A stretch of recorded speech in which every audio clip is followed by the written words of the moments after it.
Hello दोस्तों, KLD classes में आप सभी का स्वागत है। आज हम डिस्कस करेंगे विदाउट इंटरनेट लाइफ, क्या इसके बिना हमारा जीवन संभव है?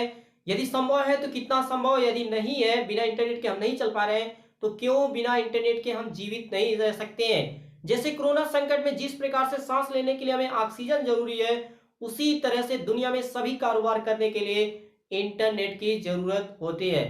पर क्या होगा अगर चलता हुआ इंटरनेट एक दिन अचानक पूरी तरह से बंद हो जाए? तो आप किस तरह से अनुभव करेंगे या आगे आपके पास क्या कदम होगा? ऐसा ही हाल अभी 14 दिसंबर 2020 को देखने को मिला है, जब इंटरनेट पूरी तरह से करीब 45 मिनट के लिए बंद कर दिया गया था। इसके बीच में गूगल की 19 सर्विसेज पूरी तरह से डाउन हो गई थी। तो कई लोग ये शिकायत कर रहे थे कि मेरा यूट्यूब चैनल नहीं ओपन हो रहा है, जो जीमेल है उसके माध्यम से मैसेज नहीं भेजा जा रहा है, या कोई भी मैसेज हमें रिसीव नहीं हो रहा है, कुछ भी हम सर्च नहीं कर पा रहे हैं। तो इस तरह से गूगल के जो एक्सपर्ट हैं, उन्होंने कहा कि यह इंटरनल स्टोरेज कोटा के कारण से करीब 45 मिनट के लिए सर्विसेज डाउन हो गई थी। अब ऐसा कंपनी भरोसा दिलाती है कि भविष्य में ऐसा कभी भी नहीं होगा।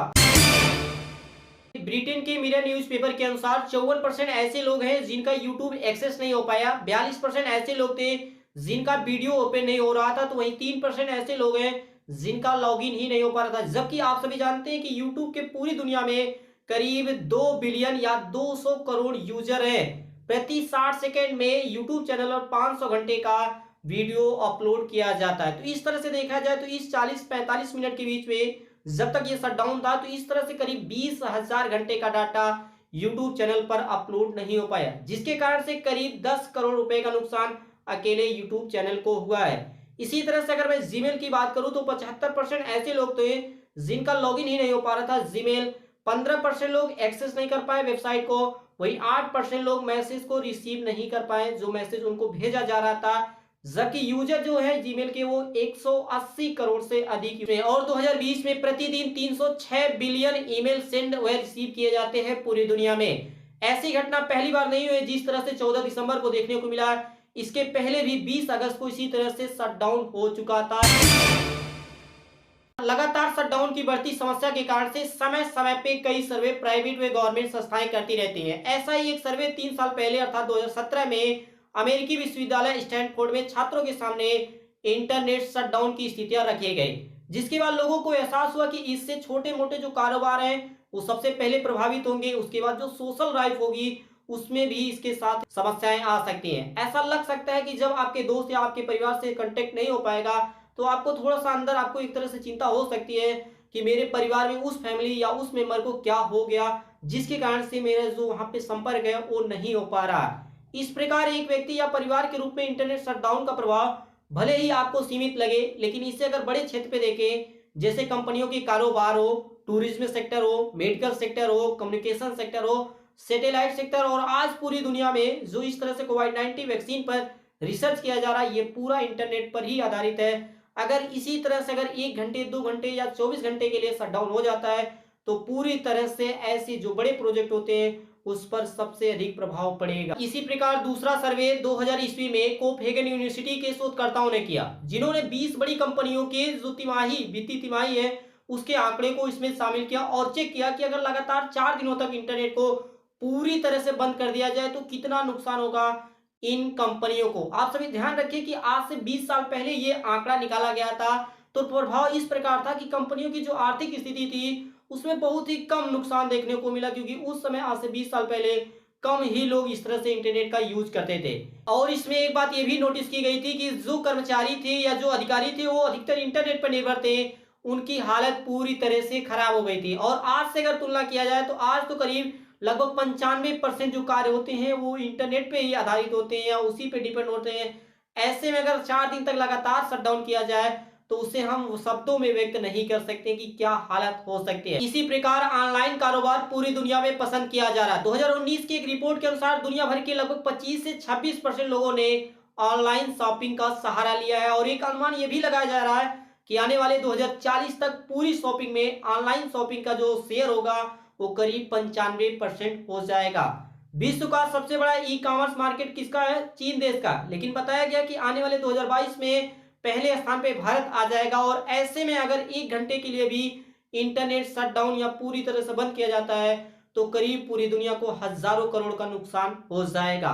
ई रिटेल से भारत 2020 में करीब 6,350 करोड़ रुपए का रेवेन्यू प्राप्त किया है। वेबसाइट की संख्या में मामले में देखा जाए तो भारत का स्थान 17वें नंबर पे आता है और आज इस समय भारत में करीब 5,000 जो गवर्नमेंट रजिस्टर्ड वेबसाइट है वो यहाँ पे रजिस्टर की गई है। बाजार से लेकर संचार तक का एक बड़ा हिस्सा इंटरनेट पर ही टिका हुआ है। अगर ऐसे में हर सेकंड अगर देखा जाए तो गूगल से करीब 40,000 क्वेश्चन पूछे जाते हैं, एक सेकंड के अंदर 40,000 से अधिक क्वेश्चन। वहीं हर रोज प्रतिदिन या 24 घंटे में 350 करोड़ और एक साल में 1,20,000 करोड़ क्वेश्चन अकेले गूगल बाबा से पूछा जाता है। तो ऐसे में आप सभी को लग रहा होगा कि कितना इंपॉर्टेंट हमारे लिए इंटरनेट। अगर एक दिन 1 मिनट 1 सेकंड के लिए बंद हो जाए तो हम कितना परेशान हो सकते हैं। तो ये कुछ ऐसे आंकड़े थे जिसके माध्यम से समय समय पे समझा गया कि इसका क्या महत्व है हमारे जीवन में। इंटरनेट शब्द इंटरनेशनल नेटवर्किंग का शॉर्ट नेम है। इंटरनेट के विस्तार का प्रमुख कारण है, जैसे दो कारण है। सबसे पहला है सरलता, जो सिंपलिसिटी होती है। दूसरा है सुगमता, जिसे इजीलेस के नाम से जानते हैं। इसी के कारण से 1995 में 16 लाख यूजर थे पूरी दुनिया में। पूरी दुनिया की जो पॉपुलेशन उससे तुलना किया जाए तो 1995 में 1% भी लोग इस तरह से इंटरनेट का यूज नहीं करते थे। लेकिन 2008 में देखा जाए तो 16 लाख से बढ़ के 16 करोड़ जनसंख्या हो गई जो इंटरनेट का यूज करती थे। और आज आप अगर 2020 में देखें तो आपको हैरानी होगी कि 16 करोड़ से बढ़कर 4.66 अरब लोग ऐसे हो चुके हैं पूरी दुनिया में जो आज डायरेक्टली या इनडायरेक्टली रूप से इंटरनेट से जुड़े हुए हैं। जो पूरी जनसंख्या का 60% होंगे और इसमें से भी 90% ऐसे लोग हैं जो मोबाइल फोन, जो स्मार्टफोन है उसके माध्यम से इंटरनेट से जुड़े हुए हैं। इसलिए वैज्ञानिक डेविड ईगलमैन ने यहां तक कह दिया था कि जो नुकसान आतंकवाद और बम हमलों से नहीं हो सकता वह आज के समय में इंटरनेट के शटडाउन होने से उत्पन्न हो सकता है। 1 घंटे 1 दिन ही कर दिया जाए तो इस तरह से इतना नुकसान हो जाएगा कि जिसकी भरपाई या एनालिसिस करना सभी वैज्ञानिकों के लिए बहुत ही मुश्किल हो जाएगा।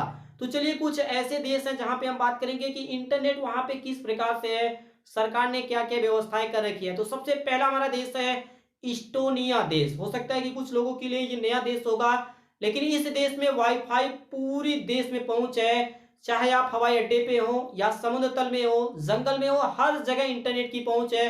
वह भी आपको यहाँ पे इंटरनेट फ्री में मिलेगा। देश में 25% वोटिंग ऑनलाइन होती है। जैसे यहाँ पे वोट पड़ता है, चुनाव होता है, तो यहाँ पे 25% वोटिंग ऑनलाइन होती है। यहाँ के माता पिता अपने बच्चों की डेली रूटीन जो स्कूल में होता है उसको चेक कर सकते हैं। एग्जाम रिजल्ट घर पे बैठे ही चेक कर सकते हैं। ऑनलाइन क्लासेस देख सकते हैं कि बच्चा पढ़ रहा है, टीचर पढ़ा रहे हैं या नहीं पढ़ा रहे हैं, क्या कर रहा है, सारी जानकारी इनको घर बैठे ही मिल जाती है। यहाँ पे एक ऑनलाइन व्यापार सेटअप करने में मात्र 14 मिनट का समय लगता है। इस देश की 78% जनसंख्या डायरेक्ट रूप से इंटरनेट से जुड़ी हुई है।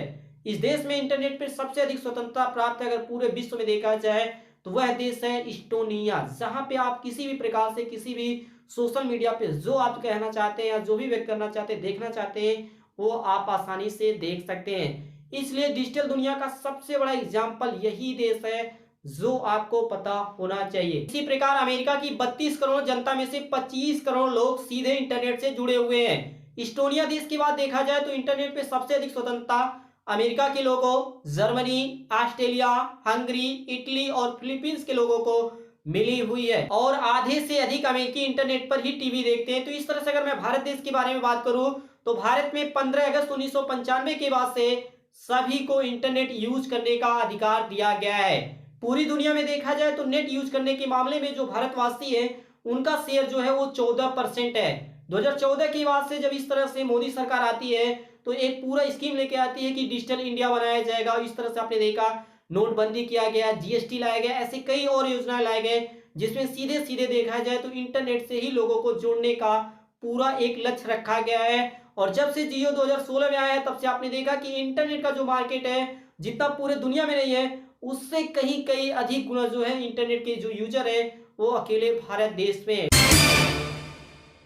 सर्वर का फेल हो जाना इंटरनेट के सेक्टर में सबसे बड़ी समस्याओं में से एक है, क्योंकि जिस रेशियो में यूजर बढ़ रहे हैं पूरी दुनिया में उसी रेशियो में सर्वर पर दबाव भी बढ़ रहा है और इसके कारण ये भी हो सकते हैं, हैकिंग भी हो सकता है या साइबर अटैक भी माना जा सकता है। इस समय पूरी दुनिया में समुद्रों के नीचे लगभग 325 सबमरीन केबल सिस्टम बिछे हुए हैं। आप इस इमेज में देख सकते हैं कि किस तरह से पूरा जो दुनिया है वो इन केबलों के बीच में घिरा हुआ है, जिस पर हमेशा तूफान जहाज के टकराने से खतरा बना रहता है। 2006 में अंतर्राष्ट्रीय डाटा का जो ट्रैफिक था वो मात्र 1% हुआ करता था, लेकिन 2020 के आंकड़े देखें तो 99% इन्हीं केबलों के माध्यम से जो हमारे इंपोर्टेंट डाटा होते हैं, या जो हम ईमेल कहते हैं करते हैं, या व्हाट्सएप करते हैं, या फेसबुक कुछ भी करते हैं, वो इन्हीं केबलों के माध्यम से एक स्थान से दूसरे स्थान पे जाते हैं।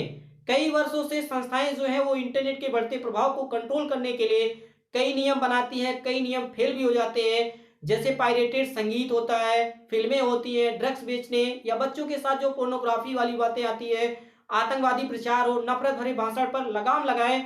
लेकिन करोड़ों लोगों तक आसानी से पहुंचने वाले कंटेंट में क्या सही है क्या गलत है, इसका परिणाम या इसकी जो नियम कानून है हर देशों में अलग अलग है।